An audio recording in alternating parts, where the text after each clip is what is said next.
Welcome dear students, myself Reshma Kapoor. आज की class में हम एलर्जी टॉपिक को पढ़ेंगे। एलर्जी क्या है, इसके सिम्टम्स क्या होते हैं, कॉजेज क्या है, ट्रीटमेंट क्या होता है, इसको हम आज की क्लास में डिटेल में पढ़ेंगे। इम्यूनोलॉजी में हमने इससे पहले की क्लासेस में immune cells, innate immunity, acquired immunity, इनके कंपोनेंट्स को डिटेल में पढ़ा है। इसके साथ ही B cells activation, T cell activation को पढ़ा है। एंटीबॉडीज क्या होती है, एंटीबॉडीज की स्ट्रक्चर एंड फंक्शंस, इसको हमने डिटेल में डिस्कस किया है। वीडियो के लिंक डिस्क्रिप्शन बॉक्स में दिए गए हैं। आज की क्लास में हम एलर्जी टॉपिक को पढ़ेंगे। एलर्जी क्या है? Allergy is a hypersensitive response to an allergen. किसी एलर्जन के against hypersensitive response allergy होता है। आपको पता है कि हमारी बॉडी में एक डिफेंसिव मैकेनिज्म है जो कि हमारी बॉडी को डिफेंस करता है, डिफरेंट पैथोजन से, डिजीज से हमारी बॉडी को प्रोटेक्ट करता है। ये जो हमारा डिफेंसिव मैकेनिज्म है, जो हमारी बॉडी की इम्यूनिटी के लिए रिस्पॉन्सिबल है, ये इम्यून सेल्स एंड कुछ केमिकल्स कंपोनेंट्स का बना होता है। ये जो हमारी इम्यून सेल्स होती हैं, ये इम्यून सेल्स सेंसिटिव होती हैं किसी भी एंटीजन के लिए।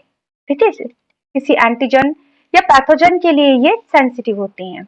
पैथोजन में डिफरेंट टाइप्स के बैक्टीरियाज है, वायरस है, फंगस है, ठीक है, पैरासाइट है, तो ये सब पैथोजन में आ जाते हैं। इनके लिए हम एक टर्म यूज करते हैं, एंटीजन। तो हमारी जो इम्यूनिटी की सेल्स है, हमारी जो डिफेंसिव मैकेनिज्म है, जो कि हमारा इम्यून सिस्टम बनाता है, उनकी जो सेल्स होती हैं, ये एंटीजन के अगेंस्ट सेंसिटिव होती है। जैसे ही कोई एंटीजन हमारी बॉडी में एंटर करता है, कोई एंटीजन हमारी बॉडी में एंटर करता है, तो हमारी जो इम्यून सेल्स होती है, जो कि हमारी innate immunity and acquired immunity के लिए रिस्पॉन्सिबल होती हैं। ठीक है, innate immunity and acquired immunity, इसके लिए ये रिस्पॉन्सिबल होती हैं। तो इस इम्यूनिटी की सेल्स क्या करती हैं? एंटीजन के साथ में इंटरेक्ट करती है। इनेट इम्यूनिटी की सेल्स एंटीजन के साथ में इंटरेक्ट करेंगी, कुछ इंटरेक्शन होगा, रिएक्शंस होंगी, इम्यूनोलॉजिकल रिस्पॉन्सेज जनरेट होंगे एंड अल्टीमेटली इन रिएक्शंस का क्या पर्पस है कि एंटीजन को रिमूव करना। ठीक है, बॉडी में से एंटीजन रिमूव करना, जिससे बॉडी डिजीज फ्री रहे, हेल्दी रहे। इसी के साथ जो हमारी एक्वायर्ड इम्यूनिटी की सेल्स है, ये एक्वायर्ड इम्यूनिटी की सेल्स भी एंटीजन के साथ में इंटरेक्ट करेंगी। इनके इंटरेक्शन से एक्वायर्ड इम्यूनिटी की सेल्स के द्वारा एंटीबॉडी बनेगी, सीएमआई जनरेट होगी, और इन दोनों के कारण क्या होगा? अल्टीमेटली एंटीजन जो है उसका रिमूवल होगा। ठीक है, तो इस तरह से जो हमारी इम्यून सेल्स हैं, ये एंटीजन के लिए सेंसिटिविटी दिखाती हैं। इनके सेंसिटिव नेचर के कारण ही एंटीजन के साथ में इंटरेक्शन होता है, एंटीजन को बॉडी से फ्री रखा जाता है, एंटीजन को बॉडी से हटाया जाता है, जिससे हम डिजीज फ्री रहते हैं।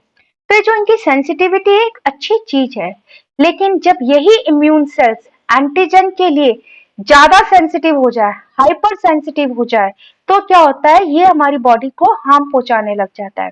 ठीक है, किसी भी चीज के लिए सेंसिटिव होना एक अच्छा होता है, इससे हमारा सर्वाइवेलेंस बढ़ता है। लेकिन ओवर रिएक्ट करना, हाइपर सेंसिटिव होना हमारे अपने लिए ही हार्मफुल हो जाता है, हमको हार्म करने लग जाता है। ठीक है, इसको आपने अपनी लाइफ में भी फील किया होगा, आपने सुना होगा, किसी भी चीज के लिए हमको एक लिमिट में ही सेंसिटिव होना चाहिए। ठीक है, हाइपर सेंसिटिविटी हमेशा हमको ही हार्म करती है। तो इसी तरह जो हमारी इम्यून सेल्स होती है, ये भी एंटीजन के अगेंस्ट ओवर सेंसिटिव हो जाती है, हाइपर सेंसिटिव हो जाती है, और इसके कारण क्या होता है? हमारी ही अपनी बॉडी में डैमेज होना शुरू हो जाता है। इसी को हम एलर्जी कहते हैं। तो एलर्जी एक टाइप का हाइपर सेंसिटिव रिस्पॉन्स है किसी एलर्जन के अगेंस्ट। एलर्जन क्या है, इसको हम आगे पढ़ेंगे। अभी के लिए आप ये समझिए, किसी एंटीजन के अगेंस्ट इम्यून सेल्स का हाइपर सेंसिटिव रिस्पॉन्स, इसी को हम एलर्जी कहते हैं। इसके कारण एलर्जी हो जाती है। ठीक है, ये जो हाइपर सेंसिटिव रिस्पॉन्स है किसी भी एंटीजन के अगेंस्ट, जो हमारी इम्यून सेल्स दिखाती है, उसको हम हाइपर सेंसिटिविटी कहते हैं। ठीक है, हमारे इम्यून सेल्स के द्वारा अनवांटेड, चाहिए नहीं लेकिन इम्यून सेल्स कर रही हैं, अनवांटेड हाइटेंड इम्यून रिस्पॉन्स, इसको हम हाइपर सेंसिटिविटी कहते हैं। हाइपर सेंसिटिविटी 4 टाइप्स की होती है। हमारी जो इम्यून सेल्स है 4 टाइप्स की हाइपर सेंसिटिविटी रखती हैं। Type 1 hyper sensitivity, type 2 hyper sensitivity, type 3 and type 4। ये 4 टाइप्स की हाइपर सेंसिटिविटी हमारी इम्यून सेल्स के द्वारा दिखाई देती है। ये जो हाइपर सेंसिटिविटी को हमने क्लासिफाइड किया है, 4 टाइप्स में हमने क्लासिफाइड किया है। ये किया है हमने कौन कौन सी इम्यून सेल्स काम कर रही हैं और उनका जो रिस्पॉन्स करने का टाइम पीरियड है उसके बेसिस पर किया है। तो जो टाइप 1 हाइपर सेंसिटिविटी होती है, ये हाइपर सेंसिटिविटी हमारी एंटीबॉडी ई के कारण होती है, IgE के कारण होती है। ठीक है, टाइप 1 हाइपर सेंसिटिविटी एंटीबॉडी ई के कारण होती है। इस एंटीबॉडी के कारण हमारी बॉडी में 2 से लेकर 30 मिनट के अंदर 2 to 30 मिनट्स, ठीक है, with in 2 to 30 minutes hyper sensitive response generate हो जाते हैं। हाइपर सेंसिटिविटी दिखाई देना शुरू हो जाती है, इसके सिम्टम्स आने शुरू हो जाते हैं।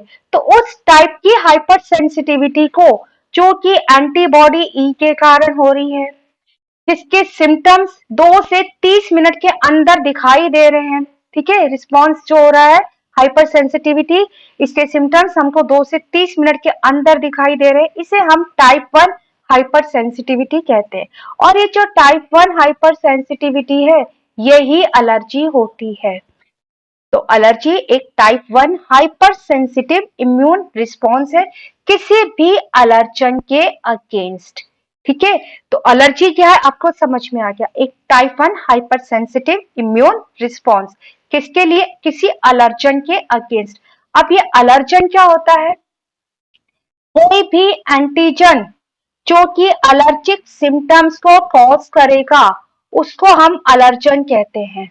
यहाँ पर एलर्जी के केसेस में हम एंटीजन यूज नहीं करते, हम वर्ड यूज करते हैं एलर्जन, क्योंकि जो एंटीजन होता है ना बच्चों, एंटीजन सभी के लिए हार्मफुल होता है। ठीक है, अगर हम बात करें ह्यूमंस की, तो जो एंटीजन होगा वो सभी ह्यूमंस के लिए, सभी ह्यूमंस पॉपुलेशन के लिए, सभी इंडिविजुअल्स के लिए हार्मफुल होगा। अगर कोई बैक्टीरिया है, ठीक है, मान लो कोई वायरस है जैसे कोरोना वायरस, तो सभी के लिए हार्मफुल है। ऐसा नहीं कोरोना वायरस किसी एक पर्सन के लिए हार्मफुल नहीं है, दूसरे पर्सन के लिए हार्मफुल है, वो सभी के लिए हार्मफुल है। हाँ, उसका इम्पैक्ट किसी पर ज्यादा किसी पर कम होता है। ठीक है, तो एंटीजन हम तब वर्ड यूज करते हैं जब वो सभी के लिए हार्मफुल होता है, सभी में डिजीज कॉज करता है।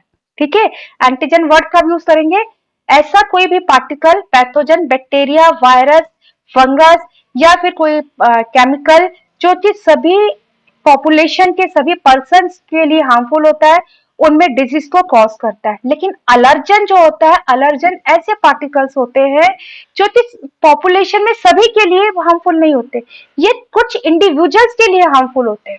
ठीक है, अगर हम बात करें ह्यूमंस की, जैसे हम बात करें तो ह्यूमंस में 20 to 30% इंडिविजुअल्स के लिए पॉपुलेशन पर ये काम करेंगे, मतलब इनमें ये एलर्जी को कॉज करेंगे। लेकिन रेस्ट ऑफ दी जो पॉपुलेशन हमारी 70 to 80% पॉपुलेशन के लिए कोई इनका ऊपर, इन पॉपुलेशन पर इनके कारण कोई भी हार्म नहीं होता। ठीक है, तब हम वर्ड यूज करते हैं अलर्जन। तो अलर्जन क्या है, ऐसे एंटीजेंस हैं जो कि कुछ पर्सन के लिए हार्मफुल है, कुछ पर्सन में डिजीज कॉज करते हैं, कुछ पर्सन में अलर्जिक सिम्टम्स को, अलर्जिक रिएक्शंस को कॉज कर देंगे, तब हम उनके लिए टर्म यूज करते हैं अलर्जेंस। ठीक है, और ये जो अलर्जेंस हैं, ये अलर्जन कोई फूड पार्टिकल भी हो सकता है, कोई भी फूड हो सकता है, जैसे कि कोई दूध पीते हैं तो उससे एलर्जी हो जाती है, किसी को एग से हो जाती है, किसी को हल्दी से हो जाती है, किसी को मशरूम से हो जाती है, ठीक है, किसी को चिकन से हो जाती है, या फिर किसी को सोयाबीन से होती है। तो कोई भी फूड पार्टिकल जो कि एक इंडिविजुअल के अंदर जैसे ही जा रहा है, उसके अंदर अलर्जिक रिस्पॉन्स, अलर्जिक सिम्टम्स को क्रिएट कर रहा है, तो वो उसके लिए अलर्जन हो गया। ठीक है, अभी जो फूड है, अंडा है, अंडा को सबके लिए हार्मफुल थोड़ा है, इसलिए अंडा एंटीजन नहीं है, अंडा अलर्जन है। ठीक है, एंटीजन जो सबको हार्म करेगा, लेकिन अलर्जन कुछ एक इंडिविजुअल्स के लिए ये हार्मफुल हो जाता है। ये कोई डस्ट हो सकता है, ठीक है, हमने देखा है कि हमारे घरों में भी आपने देखा होगा कि जब डस्टिंग होती है तो डस्ट उड़ती है, ठीक है, तो कुछ को तो कोई फर्क नहीं पड़ता, लेकिन कुछ को उसी समय जो है छींकें आनी शुरू हो जाती है, ठीक है, रनिंग नोज हो जाता है, आंखों से पानी आना शुरू हो जाता है, होता है ना। तो ये डस्ट पार्टिकल्स, ये भी अलर्जेंस हो सकते हैं। इसी तरह पोलन है, ठीक है, फ्लावर्स के जो पोलन्स होते हैं, ग्रासेस के जो पोलन्स होते हैं, अलग अलग टाइप्स के जो पोलन्स होते हैं, किसी को कुछ पोलन से, किसी को ग्रासेस के पोलन से, किसी को ये जो ऑर्नामेंटल फ्लावर्स होते हैं इनके पोलन से। तो वो अलर्जन के जैसे काम करते हैं, जैसे वो उनके कांटेक्ट में आएंगे वो क्या होगा, उनके अंदर इमीडिएटली जो है एलर्जिक रिस्पॉन्स होना जनरेट हो जाएगा। हमने एलर्जी में पढ़ा है ना, 2 to 30 मिनट्स इसके जो है सिम्टम्स दिखाई देना शुरू हो जाते हैं, रिस्पॉन्स जनरेट होना शुरू हो जाते हैं।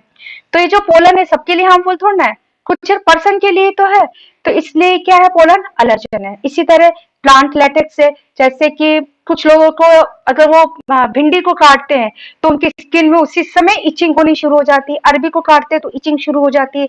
तो किसी भी तरह के प्लांट लेटेक्स से कांटेक्ट में आएंगे तो क्या होगा, उनको एलर्जी शुरू हो जाएगी, इचिंग हो जाएगी, ठीक है, रेडनेस होनी शुरू हो जाएगी वहां पर।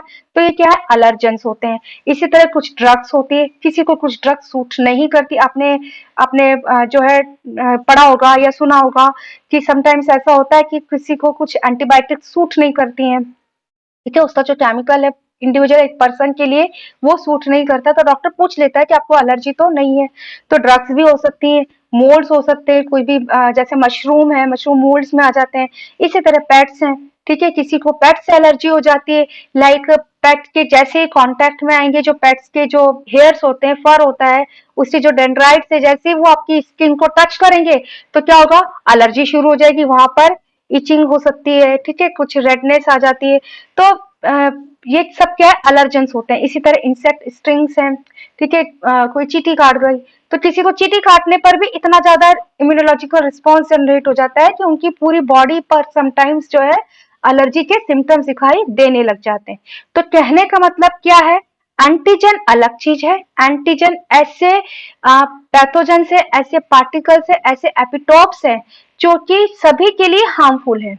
लेकिन अलर्जन ऐसे पार्टिकल्स होते हैं जो पॉपुलेशन में कुछ इंडिविजुअल्स के लिए हार्मफुल होते हैं। अगर इंडिविजुअल उनके कांटेक्ट में आएगा तो उसके कारण उनकी बॉडी में, उन पर्सन की बॉडी में कुछ एलर्जिक रिएक्शंस स्टार्ट हो जाती है, कुछ ऐसे इमीडिएट इम्यूनोलॉजिकल रिस्पॉन्स स्टार्ट हो जाते हैं जिसके कारण बॉडी में रेडनेस है, स्वेलिंग है, इचिंग है, ये दिखाई देने लगते हैं। इसी को हम एलर्जी कहते हैं। तो allergy is a type 1 hyper sensitive response, इसी को हम एलर्जी कहते हैं। ये एंटीबॉडी ई के कारण होती है, एंटीबॉडी ई मीडिएटेड हाइपर सेंसिटिव रिस्पॉन्स है। और इस रिस्पॉन्स को जनरेट होने में 2 से लेकर 30 मिनट का समय लगता है, ठीक है, 2 से लेकर 30 मिनट का समय लगता है। जैसे ही कोई एलर्जन बॉडी में एंटर करता है तो 2 से 30 मिनट के अंदर हाइपर सेंसिटिव रिस्पॉन्स एंटीबॉडी ई के कारण जनरेट होना शुरू हो जाते हैं। यहाँ पर एक चीज आपको ध्यान रखनी है कि एलर्जी एक सेकेंडरी इम्यून रिस्पॉन्स है, क्योंकि किसके कारण हो रही है, एंटीबॉडी ई के कारण हो रही है। और आपको पता है एंटीबॉडी ई क्लास स्विचिंग के द्वारा सेकेंडरी इम्यून रिस्पॉन्स में ही बनती है, ठीक है। और ये जो एलर्जन होगा ये टी डिपेंडेंट होगा, क्योंकि एंटीबॉडी ई क्लास स्विचिंग के द्वारा कब बनती है, सेकेंडरी इम्यून रिस्पॉन्स मीन्स जब टी सेल से सिग्नल मिलेगा, it means T dependent allergen के अगेंस्ट ही एलर्जी होती है। क्लियर हो गया। तो इस तरह से एलर्जी के लिए फर्स्ट टाइम जब कोई पर्सन किसी भी एलर्जन के कांटेक्ट में आएगा, ठीक है, फर्स्ट टाइम उसको नहीं पता कि मुझे पोलन से एलर्जी है, डस्ट से एलर्जी है, तो फर्स्ट टाइम जब वो कांटेक्ट में आएगा उस समय एलर्जी नहीं होगी, उस समय उस पोलन को पहचान लिया जाएगा, ठीक है, मेमोरी सेल्स बन जाएंगी। देन सेकेंड टाइम अगर वो उस पोलन के, सेम पोलन के कांटेक्ट में आता है तब उस पर्सन के अंदर एलर्जिक रिस्पॉन्स जनरेट होंगे। क्लियर है। तो एलर्जन क्या है, जिसके कारण एलर्जिक रिस्पॉन्स जनरेट होते हैं, वो अलर्जेंस होते हैं। और ये पर्सन टू पर्सन डिपेंड करता है, कुछ इंडिविजुअल्स पर ही ये अफेक्टेड होते हैं, पॉपुलेशन में सभी के लिए हार्मफुल नहीं होते, इसलिए इनके लिए हम अलर्जन टर्म को यूज करते हैं। इसी में एक और टर्म आती है एटोपिक, ये बहुत इंपॉर्टेंट है। ऐसा पर्सन या ऐसा इंडिविजुअल जो किसी अलर्जन के लिए सेंसिटिव होता है, किसी अलर्जन के लिए हाइपर सेंसिटिविटी को दिखाता है, उस पर्सन को हम एटोपिक कहते हैं। मीन्स जिस पर्सन में एलर्जी के सिम्टम्स दिखाई देते हैं वो पर्सन एटोपिक होता है। एक और टर्म जो एटोपिक से ही जुड़ी है, एटोपी। ठीक है, ये जो हाइपर सेंसिटिव इम्यूनोलॉजिकल रिस्पॉन्स है, इसको जोड़ा जाता है जेनेटिकली, हेरिडिटी से जोड़ा जाता है। ये देखा गया है मैक्सिमम केसेस में कि जो एटोपिक पर्सन होता है उसकी हेरिडिटी में होता है एलर्जी। ठीक है, चाहे वो डस्ट से हो, चाहे फूड से हो, पोलन से हो, तो देखा गया है मैक्सिमम केसेस में कि उसकी हेरिडिटी में एलर्जिक होती है। तो इसलिए एटोपी एक टाइप का कंडीशन है जिसको जोड़ा जाता है हेरिडिटी से। Means a hypersensitivity disease subject to hereditary influences। Means atopy एक टाइप का हम कह सकते हैं कि ये हाइपर सेंसिटिविटी को दिखाने वाली बीमारी है, डिजीज है, इसीलिए उस पर्सन के अंदर पर्टिकुलर अलर्जन के लिए एलर्जी हो रही है। ठीक है, तो जेनेटिकली इसको देखा गया है और ये देखा गया है कि ऐसे पर्सन, ऐसे एटोपिक पर्सन जिनके पेरेंट्स, मदर एंड फादर दोनों में ही एलर्जी है, ठीक है, किसी भी अलर्जन के अगेंस्ट दोनों में एलर्जी है, तो उनके जो बच्चे होंगे वो 50% उनके बच्चों में एलर्जी होने के चांसेस हैं। लेकिन अगर मदर या फादर दोनों में से किसी एक को एलर्जी है तो चांसेस हैं कि उनके जो बच्चे होंगे उनमें नियर अबाउट 30% बच्चों में एलर्जी होने के चांसेस होते हैं। ठीक है, तो इस तरह से एलर्जी हेरिडिटी से जुड़ी हुई है, इट मीन्स जीन से रिलेटेड है। ठीक है, तो आगे हम देखेंगे कि जो एलर्जिक सिम्टम्स हो रहे हैं ये जीन्स में म्यूटेशन के कारण हो रहे हैं। ऐसे सभी सिम्टम्स जो कि एंटीबॉडी ई के कारण हमारी बॉडी में होते हैं, हाइपर सेंसिटिविटी दिखाई दे रही है, उनको हम एनाफाइलेक्टिक सिम्टम्स, एनाफाइलेक्टिक रिएक्शंस कहते हैं। ठीक है, एनाफाइलेक्टिक मीन्स होता है प्रोटेक्टिव रिएक्शंस। ठीक है, फाइलेक्टिक में आता है प्रोटेक्टिव रिएक्शंस, ऐसे रिस्पॉन्सेस, ऐसी रिएक्शंस जो हमारी बॉडी को प्रोटेक्ट कर रही है, उससे हम कहते हैं फाइलेक्टिक रिएक्शंस। एंड एना मीन उसके अगेंस्ट, एंटी। ठीक है, तो एनाफाइलेक्टिक रिएक्शंस क्या हुई? ऐसी रिएक्शंस या ऐसे रिस्पॉन्सेस जो हमारी बॉडी को प्रोटेक्ट नहीं करेंगे, हमारी बॉडी के प्रोटेक्शन के अगेंस्ट काम करेंगे, इसका मतलब हमारी बॉडी को हार्म करेंगे। ठीक है, तो एनाफाइलेक्टिक रिएक्शंस होती हैं। एलर्जिक रिएक्शन कैसी है? एनाफाइलेक्टिक रिएक्शंस होते हैं जो कि हमारी बॉडी को हार्म करती हैं। अब ये जो रिएक्शंस हो रही है एंटीबॉडी ई के कारण, जो हमारी बॉडी में एलर्जिक रिएक्शंस हो रही हैं, ये रिएक्शंस किस तरह से होती है, इसके सिम्टम्स क्या होते हैं? ठीक है, हम रिएक्शंस को नहीं देख सकते, हम क्या देखते हैं? हम सिम्टम्स देखते हैं। तो कौन कौन से सिम्टम्स हैं जिसको देखकर हम ये कह सकते हैं कि आप एटोपिक हो, आपको एलर्जी हो रही है? On the basis of some symptoms, कुछ सिम्टम्स होते हैं जैसे कि इची वाटरी आईज, आंखों से पानी आना, स्नीजिंग होना, ठीक है, बॉडी में रैशेज होना, बॉडी में लाल लाल से रैशेज दिखाई देने लग जाते हैं, हाइव्स हो जाते हैं, बॉडी में स्वेलिंग आ सकती है, रेडनेस हो सकती है, पेन हो सकता है, समटाइम हमारे स्टोमक में क्रैम्प्स आते हैं, वॉमिटिंग है, डायरिया है, ये सब एलर्जिक सिम्टम्स में है।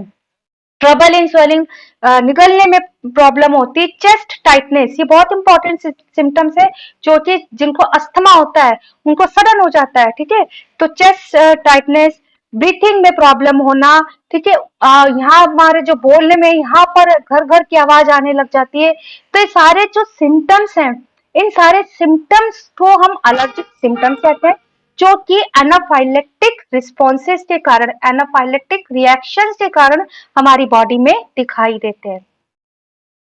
लाइक यहाँ पर एक स्लाइड है, इस स्लाइड में देखिए ये जो दिखाई दे रहे हैं ये बॉडी रैशेस, इनको हाइव्स कहते हैं। ठीक है, इस तरह से बॉडी में ऐसे मोटे मोटे से इस तरह से रेडनेस, ऐसे हाइव्स हो जाते हैं पूरी बॉडी में। समटाइम्स तो किसी पर्टिकुलर एरिया में होते हैं और समटाइम्स से पूरी बॉडी में ही फैल जाते हैं, और एलर्जी होने के आधे घंटे के अंदर अंदर आपकी पूरी बॉडी में इस तरह से ये रेडनेस हाइव्स जो है आ जाएंगे। इनमें पेन होता है, स्वेलिंग होती है, हीट जनरेट होती है, गर्म लगता है ये, और समटाइम देखो ऐसे स्वेलिंग हो जाती है। ठीक है, कोई एलर्जी हुई, जैसे यहाँ पर ये जो पिक्चर है ये कलर एलर्जी का बता रखा है, केमिकल एलर्जी से। ठीक है, ये देखो आईज जो है यहाँ पर स्वेल हो गया, ये स्वेल हो गया, और समटाइम जो स्वेलिंग है पूरे फेस पर आ जाती है। तो इस तरह से स्वेलिंग हो जाती है। तो ये क्या है, कुछ ऐसे उस केमिकल के अगेंस्ट हमारी बॉडी में ऐसे इम्यूनोलॉजिकल रिस्पॉन्सेज जनरेट हो रहे हैं। हमारी जो इम्यून सेल्स है वो उसके लिए हाइपर सेंसिटिविटी को दिखा रही है। हाइपर सेंसिटिव दिखा रही है मीन्स रिएक्शंस कर रही है जो कि नहीं करनी चाहिए। एक कॉमन पर्सन में जनरल नहीं होती, सभी कलर लगाते हैं, ठीक है, लेकिन कुछ पर्सन में हो जाता है। तो इसका मतलब क्या है कि हमारी जो इम्यून सेल्स है उनमें ही कहीं ना कहीं गड़बड़ है, जो कि हाइपर सेंसिटिविटी दिखाती है, और उसके कारण हमारी बॉडी में एनाफाइलेक्टिक रिएक्शंस जनरेट होती है, जो कि ऐसे सिम्टम्स अपीयर करती हैं जिनको हम एलर्जी कहते हैं। तो मैकेनिज्म क्या है एलर्जी की, ये हमने समझ लिया कि एलर्जी जो है ये type 1 hyper sensitive immune response है, जो कि एंटीबॉडी ई के कारण होता है। ठीक है, और एंटीबॉडी ई जो है ये सेकेंडरी इम्यून रिस्पॉन्स में बनती है, क्लास स्विचिंग के द्वारा बनती है। अब हम पढ़ते हैं इसका मैकेनिज्म। तो फर्स्ट टाइम जब एलर्जन हमारी बॉडी में एंटर करता है, ठीक है, किसी एटॉपिक पर्सन में फर्स्ट टाइम कोई एलर्जन आया, अभी तक उसको नहीं पता कि मुझे इससे एलर्जी है। ठीक है, तो क्या होगा, मान लो कोई एलर्जन आया, कोई एलर्जन एक्स जो है वो बॉडी में एंटर कर रहा है। ठीक है, कोई एलर्जन है, ये जो एलर्जन है जैसे ही बॉडी में आता है, हमारी बॉडी में क्या होती है, मैक्रोफेजेस होती हैं। मैक्रोफेजेस इस एलर्जन के साथ में इंटरेक्ट करेंगी,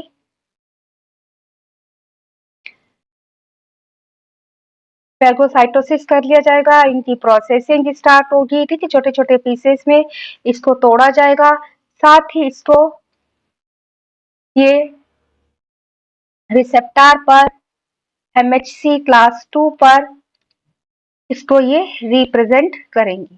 ठीक है, जब फर्स्ट टाइम कोई एलर्जन हमारी बॉडी में आ रहा है, एमएचसी क्लास 2 पर जब किसी एंटीजन को रिप्रेजेंट किया जाता है तो उसको पहचानने के लिए टी हेल्पर सेल्स होती है। ठीक है, टी हेल्पर सेल्स इनके साथ में इंटरेक्ट करेंगी। ठीक है, इंटरेक्ट करके ये जो टी हेल्पर सेल्स हैं, ये T helper cells B cells के पास में जाएंगी। ठीक है, बी सेल्स को इस एंटीजन को, इस एलर्जन को बी सेल्स को दिखाएंगी, एंड बी सेल्स क्या करेंगी, बी सेल्स इनके लिए प्लाज्मा सेल्स एंड मेमोरी को बना लेंगी। ठीक है, मेमोरी सेल्स बनाकर रख लेंगी। तो यहाँ तक कोई प्रॉब्लम क्रिएट नहीं हो रही है। ठीक है, एलर्जन हमारी बॉडी में आया, कोई भी पार्टिकल हमारी बॉडी में आता है तो ऐसे ही रिमूव किया जाता है, चाहे कोई डस्ट आए, चाहे कोई पोलन आए। ठीक है, तो इस तरह से रिमूव किया जाता है, जनरल प्रोसेस है ये। मैक्रोफेजेस है, कोई और भी हमारी इनेट इम्यूनिटी की सेल्स हो सकती है, फैगोसाइटोसिस के द्वारा इनको अंदर लेंगी, इनकी प्रोसेसिंग होगी, एमएचसी क्लास 2 पर प्रेजेंट किया जाएगा, टी हेल्पर सेल्स आएंगी, टी हेल्पर सेल्स इनके साथ में इंटरेक्ट करेंगी, इंटरेक्ट करके टी हेल्पर सेल का काम होता है वो बी सेल्स के पास में जाएंगी। बी सेल्स कौन सी है, ये नेव बी सेल्स है। ठीक है, मीन्स जो अभी तक किसी एंटीजन के कांटेक्ट में नहीं आए, एक्टिव होकर आई हैं। ठीक है, ये प्लाज्मा सेल्स बनाएंगी, प्लाज्मा सेल्स बनाकर ये क्या एंटीबॉडी सीक्रेट करेंगे, बी सेल्स के द्वारा जो फर्स्ट एंटीबॉडी सीक्रेट होती है एंटीबॉडी एम होती है। ठीक है, और साथ ही ये उसके लिए मेमोरी सेल्स को बनाकर रख लेंगे।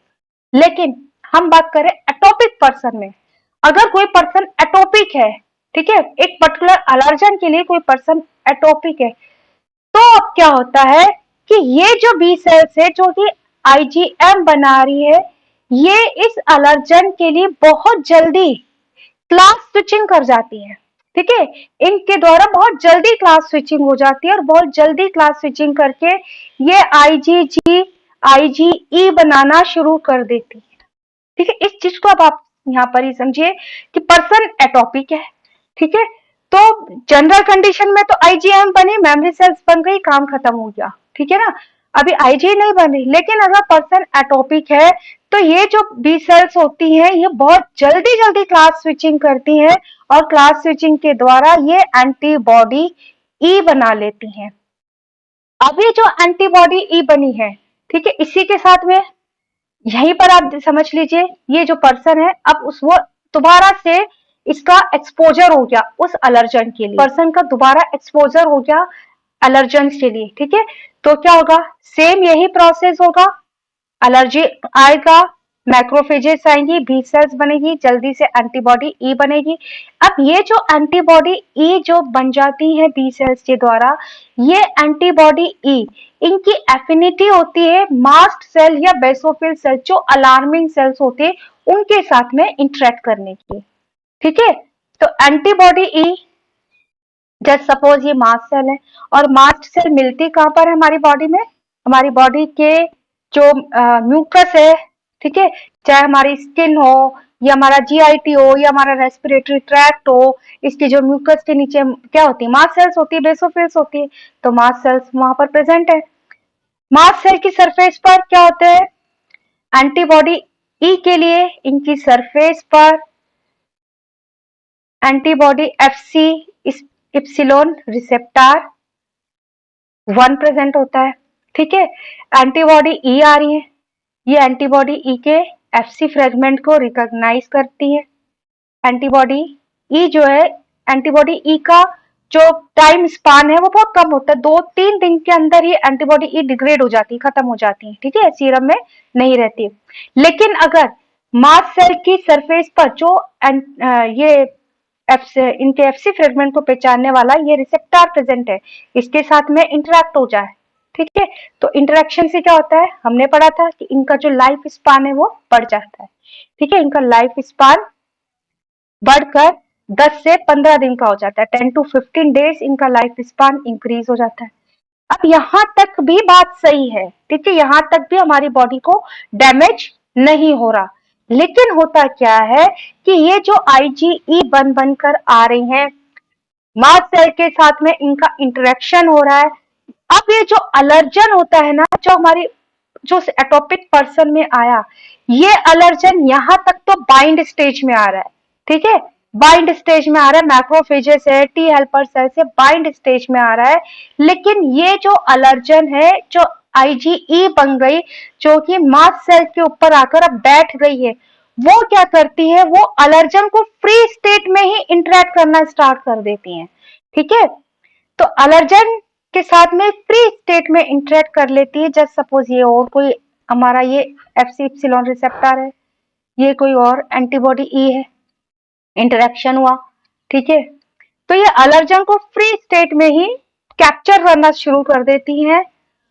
और अगर ये जो अलर्जन अब इस तरह से क्रॉस लिंक कर जाए, ठीक है, अलर्जन एंटीबॉडी ई पर क्रॉस लिंक कर जाए, क्रॉस लिंक करने के कारण क्या होता है, जो मास्ट सेल्स है इनका डीग्रैनुलेशन होना स्टार्ट हो जाता है, ठीक है, मास्ट सेल का डीग्रैनुलेशन ये स्टार्ट हो जाता है। मास्ट सेल के डीग्रैनुलेशन से क्या होता है, मास्ट सेल्स के द्वारा डिफरेंट टाइप्स के केमिकल्स रिलीज होते हैं, हिस्टामिन रिलीज होता है, प्रोस्टाग्लैंडिन्स रिलीज होता है, इंटरल्यूकिन्स रिलीज होते हैं। तो मास्ट सेल्स अब डिफरेंट टाइप्स के केमिकल्स रिलीज करना स्टार्ट कर देती हैं, तो इनके द्वारा डिफरेंट केमिकल्स रिलीज होते हैं। अब ये जो केमिकल्स रिलीज करते हैं मास्ट सेल्स, बेसोफिल क्या होती हैं, ये अलार्मिंग सेल्स है, ठीक है, इनका काम क्या है, ये बुलाने का काम करती हैं, ठीक है, फेगोसाइटिक सेल्स को, टी सेल्स को, एंटीबॉडीज को, इनको बुलाने का काम करती हैं। तो ये इनसे इतना ज्यादा केमिकल रिलीज होने लग जाता है कि साइट ऑफ इंटरेक्शन पर हाईली इन्फ्लामेशन जनरेट हो जाता है, इनके कारण वैसोडाइलेशन होता है, इनके कारण ब्लड वेसल्स की परमेबिलिटी बढ़ जाती है, इनके कारण मसल्स कॉन्ट्रैक्शन हो जाता है। तो ये सब इतना ज्यादा होता है कि, और साथ ही क्या होती है, ये बहुत सारी फेगोसाइटिक सेल्स को, टी सेल्स को एंड एंटीबॉडीज को ये वहां पर बुला लेती हैं, किसके लिए, एक ऐसे अलर्जन के लिए जो कि हार्मफुल ही नहीं है, जो इतना ज्यादा डैमेजिंग नहीं है, ठीक है। लेकिन उस साइट पर जब डिफरेंट फेगोसाइटिक करने वाली सेल्स आ गई हैं, ठीक है, टी सेल्स आ गई, एंटीबॉडी आ गई, इट मीन्स अब आप इसको ऐसे समझिए कि जब वो आ गई तो काम तो करेंगी, कुछ तो करके जाएंगी, ठीक है, क्योंकि वो हमारी बॉडी के क्या है, वो हमारी बॉडी की आर्मीज है ना, हमारी बॉडी के जवान है, हमारी बॉडी के सैनिक है, तो वो उसको हम फाइट तो करके जाएंगे ही सही, तो वो वहां पर आ जाती है साइट ऑफ इंटरेक्शन पर, और वहां पर आकर अब उनको एंटीजन तो मिलता नहीं है, वो हमारी ही सेल्स को डैमेज करना स्टार्ट कर देती हैं। क्यों हो रहा है डैमेजिंग? एंटीबॉडी ई के ऊपर जब ये जो अलर्जन है ये क्रॉस लिंक कर गया, ठीक है। अब एंटीबॉडी ई क्यों बन रही है? एंटीबॉडी ई इसलिए बन रही है क्योंकि बी सेल्स जो जल्दी जल्दी क्लास स्विचिंग करी, क्लास स्विचिंग बी सेल क्यों करी जल्दी, वो आगे हम देखेंगे कि यही जेनेटिक जो है म्यूटेशन है, यही जीन्स में म्यूटेशन है, हमारे जीन्स में कुछ ऐसा प्रॉब्लम होती है एटोपिक पर्सन के जीन में, जिसके कारण एंटीबॉडी ई जो है वो जल्दी से बन रही है। तो ये एंटीबॉडी ई मास्ट सेल के ऊपर आकर स्टेबल हो गई, यहाँ पर आकर इनका लाइफ स्पान बढ़ गया, एलर्जन को, ये फ्री एलर्जन को ही आपस में पकड़ना शुरू कर देती, कैप्चर करना शुरू कर देती। तो ये जो एलर्जन है, ये एलर्जन अगर क्रॉस लिंक कर जाता है तो क्या होता है, मास्ट सेल्स का डीग्रैनुलेशन स्टार्ट हो जाता है, जिससे डिफरेंट केमिकल्स रिलीज होते हैं। इन केमिकल्स से एलर्जिक रिस्पॉन्सेज जनरेट होते हैं, इन केमिकल से हम बोलते हैं इन्फ्लामेशन, इन्फ्लामेशन होता है, एलर्जिक रिएक्शंस इनसे जनरेट होती हैं, ठीक है, एलर्जिक रिएक्शंस जनरेट हो रही हैं। इन्फ्लामेशन एंड एलर्जिक रिएक्शंस में वो सारे सिम्टम्स जो अभी हमने पढ़े, जैसे रेडनेस होना, स्वेलिंग होना, हाइव्स आना, इचिंग होना, वाटरी आईज, ये सारे इन्फ्लामेशन के सिम्टम्स होते हैं। एलर्जिक रिस्पॉन्सेज के कारण हमारी बॉडी में ये एनाफाइलेक्टिक रिस्पॉन्सेज हो रहे हैं, एनाफाइलेक्टिक सिम्टम्स आ रहे हैं। अब हम पढ़ते हैं कि मास्ट सेल्स के द्वारा ऐसे कौन कौन से केमिकल्स रिलीज किए जाते हैं, ऐसे कौन कौन से सब्सटेंस रिलीज होते हैं डीग्रैनुलेशन से, जो कि इन्फ्लामेशन को जनरेट करते हैं। फर्स्ट है हिस्टामिन। हिस्टामिन क्या करता है, ये वैसोडाइलेशन करता है, ब्लड वेसल्स की परमिबिलिटी को इंक्रीज करता है, जिससे स्वेलिंग आती है, रेडनेस आती है, जैसा अभी आपने पिक्चर में भी देखा है, और साथ ही इससे म्यूकस सिक्रेशन भी इंक्रीज होता है। म्यूकस सिक्रेशन इंक्रीज होने के कारण क्या हो रहा है कि मान लो इनहेलेशन के थ्रू गया है तो सबसे पहले नाक से पानी निकलना शुरू हो जाएगा, ठीक है। मसल कॉन्ट्रैक्शन करता है ये, जिससे हमारी चेस्ट में कॉन्ट्रैक्शन होता है, चेस्ट की मसल्स में कॉन्ट्रैक्शन होता है, जिससे कि हमारे को सांस लेने में दिक्कत होती है, इसी को हम अस्थमा कहते हैं, ठीक है। ब्रीथलेसनेस हो जाते हैं हम। तो ये सारे किसके कारण हो रहे हैं, हिस्टामिन के कारण। नेक्स्ट केमिकल्स जो मास्ट सेल्स डीग्रैनुलेशन से रिलीज करती है, प्रोस्टाग्लैंडिन्स। मास्ट सेल्स के द्वारा साइटोसोल में इकोसेनोइड्स रिलीज किए जाते हैं, जो बाद में साइक्लोऑक्सीजिनेज के द्वारा प्रोस्टाग्लैंडिन्स में कन्वर्ट हो जाते हैं। ये जो प्रोस्टाग्लैंडिन्स होता है ये भी म्यूकस सिक्रेशन को बढ़ाता है, इसके कारण जो हमारा रेस्पिरेटरी सिस्टम है, एल्वोलाई है, उसमें स्मूथ मसल्स के कॉन्ट्रैक्शन को बढ़ाता है ये। जस्ट सपोज ये मान लो हमारा कोई लंग्स का हिस्सा है, ठीक है, ये लंग्स का कोई हिस्सा है, यहाँ पर ये कोई सेल है, ठीक है, तो अगर इस सेल्स में, सेल्स के ये मसल्स हैं, मसल्स हैं ये, अब इसमें क्या कर रहा है, ये म्यूकस सिक्रेशन को बढ़ा रहा है, मीन्स इसके अंदर क्या हो गया, पानी भर गया, म्यूकस ज्यादा बढ़ गया, इसके साथ ही मसल्स को कॉन्ट्रैक्ट कर रहा है, तो क्या होगा, सेल्स का जो डायमीटर वो कम हो जाएगा ना, और साथ ही इसमें पानी भर गया है, तो अल्टीमेटली क्या होगा, हमको सांस लेने में दिक्कत होगी, ठीक है, ब्रीथिंग में प्रॉब्लम हो जाती है, और यही जो है आगे जाके अस्थमेटिक शॉक में बदल जाते हैं, अस्थमा में कन्वर्ट हो जाता है। इसके अलावा मास्ट सेल से ल्यूकोट्राइन्स भी रिलीज होते हैं, जिनको पहले SRS-A कहा जाता था, ये भी स्मूथ मसल के कॉन्ट्रैक्शन को बढ़ाते हैं, साथ ही इनके द्वारा भी म्यूकस रिलीज होता है, ये भी मेनली जो हमारी ब्रोंकाई है, ट्रेकिया है, उसके कॉन्ट्रैक्शन में ये जो है उनके कॉन्ट्रैक्शन को बढ़ाते हैं, साथ ही इनके कारण ब्लड प्रेशर जो है वो कम हो जाता है, ये बहुत इंपॉर्टेंट है, ल्यूकोट्राइन्स के कारण ये ब्लड प्रेशर को इमीडिएटली कम कर देते हैं, जो कि आगे जाकर फेटल हो जाता है, जिसके कारण अस्थमा का शॉक लगता है। मास्ट सेल्स के द्वारा ही साइटोकाइंस रिलीज किए जाते हैं। साइटोकाइंस जो रिलीज कर, इंपॉर्टेंट साइटोकाइंस जो मास्ट सेल्स रिलीज करती हैं, interleukin 4, interleukin 5, interleukin 6 and TNF alpha. Interleukin 4 ये क्या करता है, ये बी सेल्स को एक्टिवेट करता है, बी सेल्स को एक्टिवेट कर रहा है, इसका मतलब बी सेल्स को और ज्यादा एक्टिवेट कर रहा है एंटीबॉडी ई के प्रोडक्शन के लिए, ठीक है, जिससे एंटीबॉडी ई का और प्रोडक्शन होगा, एंटीबॉडी ई का और प्रोडक्शन होगा, इसका मतलब एंटीबॉडी ई और ज्यादा मास्ट सेल्स के साथ में इंटरेक्ट करेगी।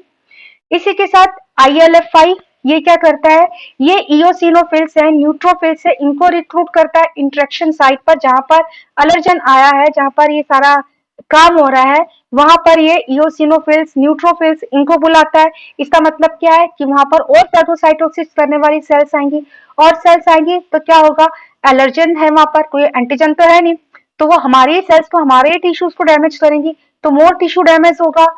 IL-6 एंड TNF ये क्या करते हैं, ये इन्फ्लामेशन में कंट्रीब्यूशन करते हैं, इनके कारण स्वेलिंग हो जाती है, हाइव्स हो जाता है, रेडनेस आ जाता है, फीवर होता है, पेन होता है। तो ये सारे क्या है, ये सारे केमिकल्स मास्ट सेल्स रिलीज कर रहे हैं डीग्रैनुलेशन से, और डीग्रैनुलेशन क्यों हो रहा है, क्योंकि IgE पर जो अलर्जन है वो क्रॉस लिंक कर गया। ठीक है, तो इसके रिजल्टेंट एनाफाइलेक्टिक शॉक आ जाता है, जो कि कुछ ही मिनटों में डेथ को भी कॉज कर सकता है। नाउ रीजन फॉर एटोपी, इसमें हम देखते हैं कि ऐसे कौन से फैक्टर्स हैं, ऐसे कौन से रीजन हैं जिसके कारण कोई एक पर्सन किसी अलर्जन के लिए हाईली इम्यून रिस्पॉन्स दिखाता है, हाइपर सेंसिटिविटी को दिखाती है उसकी एंटीबॉडी ई, जो कि एक नॉर्मल केस में पर्सन में देखने को नहीं मिलती।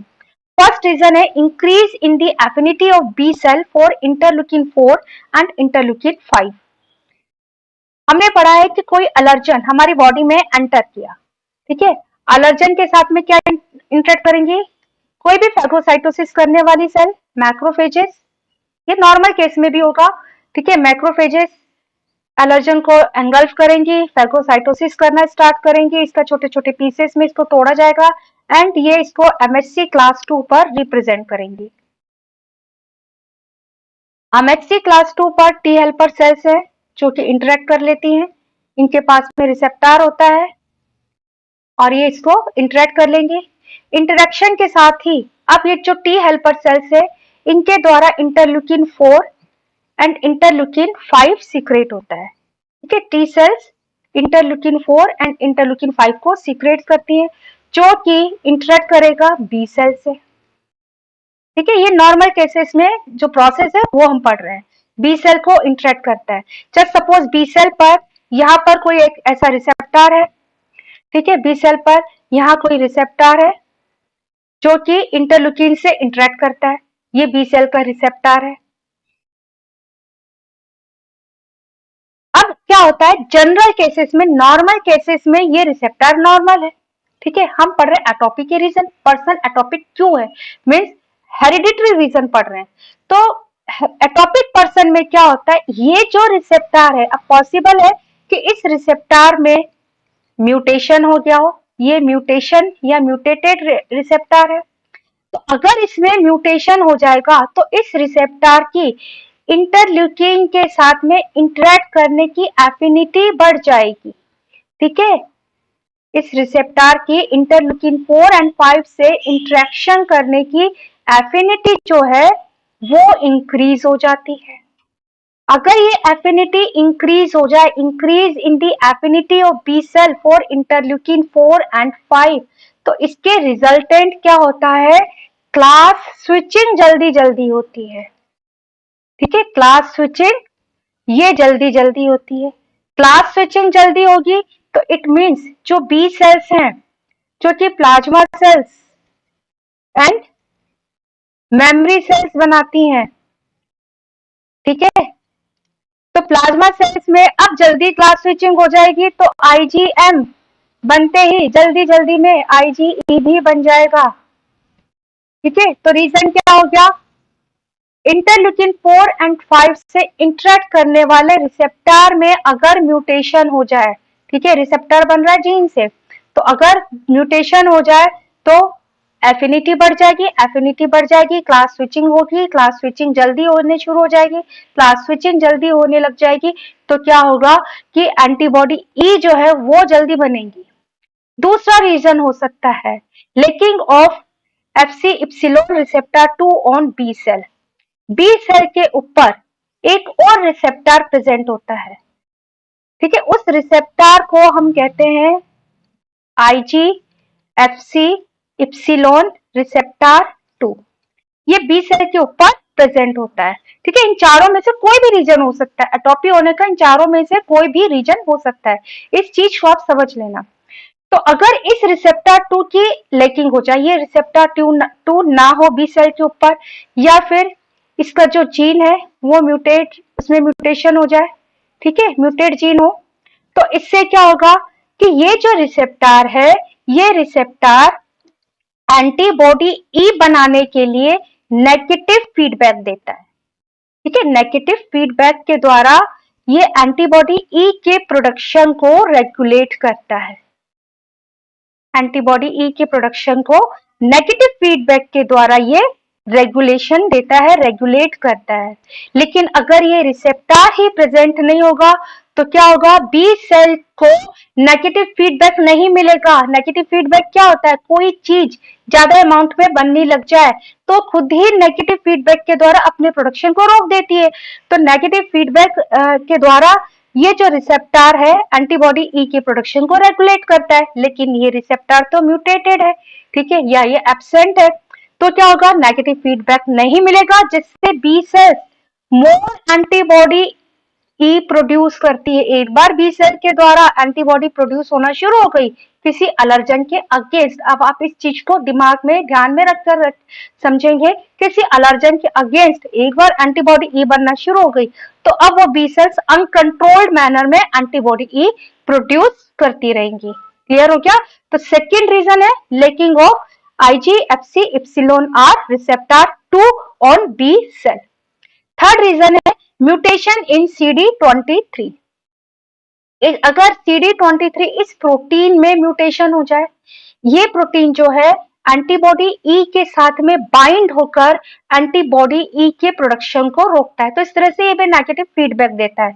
लेकिन अगर इस प्रोटीन में म्यूटेशन हो जाए, CD23 बनाने वाले जीन में म्यूटेशन हो जाए, तो क्या होगा, इस प्रोटीन की CD23 की जो है बी सेल के साथ में एफिनिटी कम हो जाएगी। बी सेल एंटीबॉडी ई के साथ में एफिनिटी वो नहीं रहेगी, कम हो जाएगी।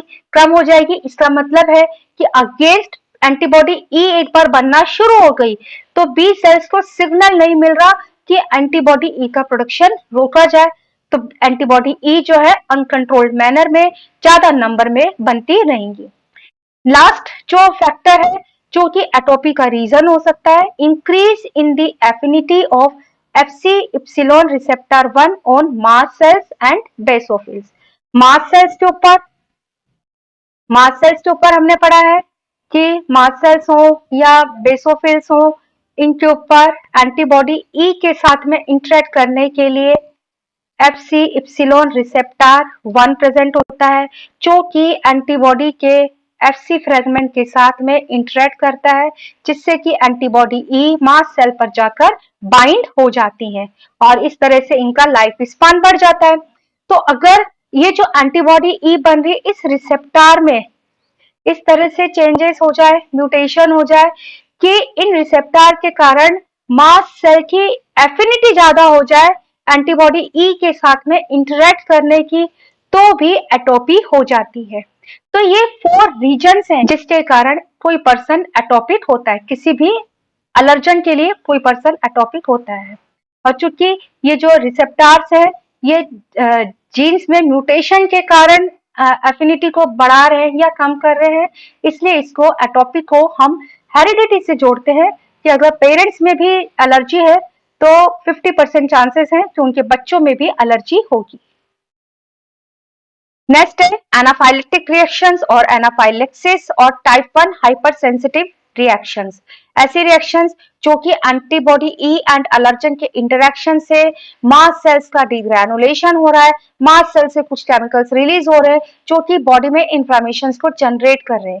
ये जो रिएक्शंस हो रही है, जो रिस्पॉन्सेज हो रहे हैं एंटीबॉडी ई के कारण, ये रिस्पॉन्सेज हमारी बॉडी के अगेंस्ट काम करते हैं, इसलिए इन रिस्पॉन्सेज को, इन रिएक्शंस को हम एनाफाइलेक्टिक रिएक्शंस कहते हैं। फाइलेक्टिक मीन्स होता है बॉडी को प्रोटेक्ट करने वाली रिएक्शंस और एना उसके अगेंस्ट है, तो ये रिएक्शंस हमारी बॉडी को डैमेज करती है, इसलिए इनको हम एनाफाइलेक्टिक रिएक्शंस कहते हैं। ये जो रिस्पॉन्सेज हैं अगर ये लोकल प्रेजेंट होते हैं, मीन्स इनके सिम्टम्स लोकली दिखाई देते हैं, किसी बॉडी के किसी एक ऑर्गन पे ही दिखाई देते हैं, तो इसको हम कहते हैं लोकल एनाफाइलेक्सिस। और थ्रू आउट द बॉडी अगर दिखाई देते हैं तो इसको हम कहते हैं सिस्टेमिक एनाफाइलेक्सिस। तो एनाफाइलेक्टिक रिएक्शंस लोकल भी हो सकती हैं, मीन्स जब रिस्पॉन्स लोकलाइज्ड होगा, बॉडी के किसी एक ऑर्गन में होगा, तो लोकल एनाफाइलेक्सिस के कारण अगर मान लो फेस पर हो रहा है तो फेस पर हाइव्स आ सकते हैं, मीन्स फेस आपका रेड हो सकता है, फेस पर जो है रेड कलर के पेचेस बन जाते हैं, हाइव्स जिनको हम कहते हैं। इस हाइव्स आने को मेडिकल टर्मिनोलॉजी में अर्टिकेरिया कहा जाता है। ठीक है, तो अर्टिकेरिया क्या एक डिजीज है, एक बीमारी है जिसमें किसी एलर्जन के कांटेक्ट में आने पर आपकी बॉडी पर इस तरह से हाइव्स बन जाएंगे।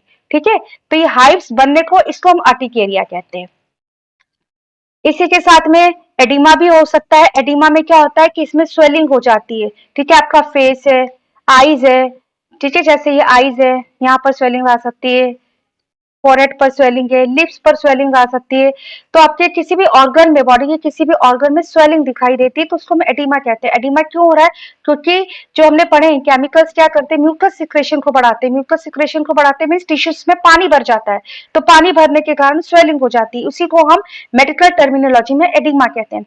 इसके साथ ही फ्लशिंग हो सकता है, वीजिंग है, डिस्पेनिया है। फ्लशिंग में क्या होता है कि एलर्जन के कांटेक्ट में आए, आपके अंदर एनाफाइलेक्टिक रिस्पॉन्सेज जनरेट हो रहे, इम्यूनोलॉजिकल रिएक्शंस हो रही हैं, तो उसकी वजह से आपकी बॉडी में जैसे कोई स्किन है, हाथ है, पैर है या फेस है, वो बहुत ज्यादा रेड हो जाता है, हॉट हो जाता है। ठीक है, तो इस तरह से रेड दिखाई देता है जैसे कि बर्निंग हो गई है, तो काफी ज्यादा रेडनेस आ जाती है, उसको हम फ्लशिंग कहते हैं। वीजिंग हो जाती है, मीन्स वीजिंग में क्या होता है कि बोलते समय हमारे जो है विसल की आवाज आती है, कई बार सांस लेते समय विसल की आवाज आती है। अगर हमारा ये जो लोकल एनाफाइलेक्सिस है हमारे रेस्पिरेटरी ट्रैक्ट में हुआ है, ठीक है, कोई पार्टिकल एलर्जन इनहेलेशन के द्वारा आया और हमारी बॉडी के अंदर आ गया, हमारे चेस्ट में आ गया है, तो क्या होगा, हमारे को ब्रीथ करते समय विसल की आवाज आएगी, सीटी की आवाज आएगी, घर घर की आवाज आने लगती है, उसको विजिंग कहते हैं। डिस्पेनिया हो जाता है, मीन्स जिसमें ब्रीथिंग करते समय प्रॉब्लम होती है, क्योंकि जो पार्टिकल है मोस्टली जो एलर्जेंस होते हैं ह्यूमंस के केसेस में वो हमारे रेस्पिरेटरी ट्रैक्ट को इन्फेक्ट करते हैं, जिससे कि सांस लेने में दिक्कत आती है, ब्रीथिंग में प्रॉब्लम आ जाती है, इसी को हम डिस्पेनिया कहते हैं। ठीक है, क्योंकि हमारा जो चेस्ट का जो मसल्स है वो उनका कॉन्ट्रैक्शन ही बढ़ा देते हैं, अल्टीमेटली इससे हमारे को ब्रीथिंग में प्रॉब्लम होती है और इसी को हम अस्थमा कहते हैं। अब इसकी सीवियरिटी के ऊपर डिपेंड करता है कि वो अस्थमा कितना है। ठीक है, अगर सीवियर इन्फेक्शन हुआ है तो वो अस्थमेटिक शॉक में बदल जाएगा, जिससे कि कुछ मिनटों में डेथ भी हो सकती है। तो डिपेंड करता है कितना सीवियर इन्फेक्शन हुआ है, कितना सीवियर आपकी बॉडी ने, आपकी एंटीबॉडी ने उसके अगेंस्ट काम किया है। Sometime nausea, vomiting, redness, heat, feelings of general anxiety, means आप बेचैन महसूस कर सकते हो। ठीक है, आपको वॉमिटिंग हो सकती है, डायरिया हो सकता है, अगर वो हमारे फूड के थ्रू आया है तो हमारे को इमीडिएटली उससे वॉमिटिंग हो जाएगी, एंजाइटी होना शुरू हो जाएगी, हमारी बॉडी में हीट जनरेट होगी। हीट क्यों जनरेट हो रही है?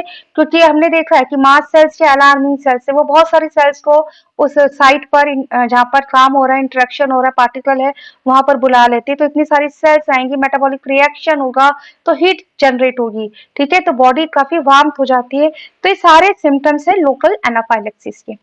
सिस्टेमिक कब बोलेंगे? जब ये सभी symptom through out the body होंगे तो उसको हम कहेंगे सिस्टेमिक एनाफाइलेक्सिस। इसमें रेस्पिरेटरी ट्रैक्ट है हमारा, कार्डियोवैस्कुलर सिस्टम है, स्किन है, जीआईटी होता है, ये सारे सिस्टम जो है इन्वॉल्व हो जाते हैं। इन सारे सिस्टम में अगर इन्फ्लामेशन जनरेट हो जाए तो आप सोच सकते हो कि एलर्जी कितना ज्यादा हमारे लिए डेंजरस हो जाती है, इसके कारण कुछ ही मिनटों में डेथ हो जाती है। नेक्स्ट है एलर्जी होने पर ट्रीटमेंट क्या दिया जाता है, कौन कौन सी मेडिसिन हैं, ड्रग्स हैं जिनको डॉक्टर्स प्रिस्क्राइब करते हैं। फर्स्ट है एंटीहिस्टामिन। एंटीहिस्टामिन ये ब्रोंको कंस्ट्रिक्शन को डिक्रीज करती है, साथ ही वैस्कुलर परमिएबिलिटी को भी डिक्रीज करती है। एंटीहिस्टामिन जो है वो डिपेंड करता है कि एलर्जी की सीवियरिटी के ऊपर इसकी डोज दी जाती है, समटाइम्स 4 महीने के लिए, 6 महीने के लिए और कभी कभी 1 साल 2 साल के लिए भी एंटीहिस्टामिन डॉक्टर्स देते हैं।